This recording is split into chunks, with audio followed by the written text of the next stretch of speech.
This marks 20 years since Hurricane Katrina ravaged the Gulf Coast. In the aftermath, Arkansas National Guard troops were sent to help restore order in New Orleans. 5 News reporter Laura Castleman talked to a colonel who was one of the first to take that call to action. Laura?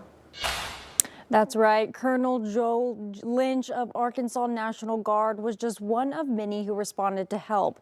Today, he's reflecting on Hurricane Katrina 20 years later. Here is his story.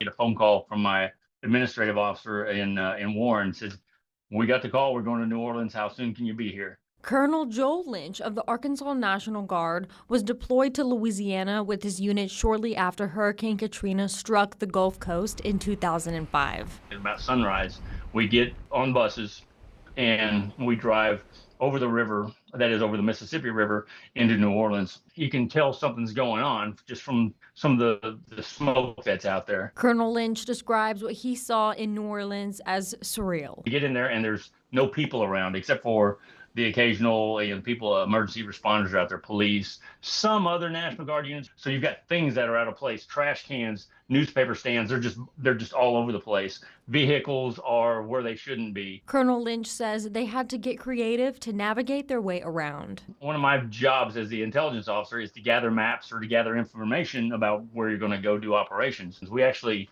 took garden hoses and built what we call a sand table, which is a graphic representation of the city streets. And we just laid out all these garden hoses in rows where the streets are going to be.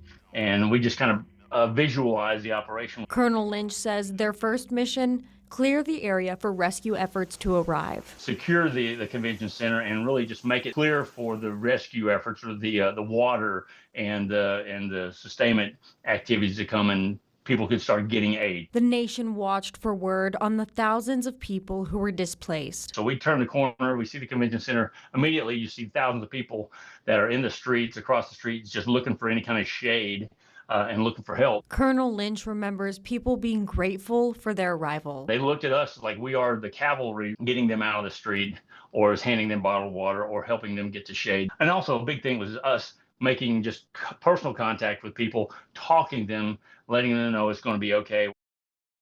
Colonel Lynch tells me he's been back to the area a couple of times, and he says he can still see the scars left behind. He also told me the all hazards condition workshop that was created after Katrina has helped all 50 states be fully prepared in case of another catastrophic event. Laura Castleman, 5 News.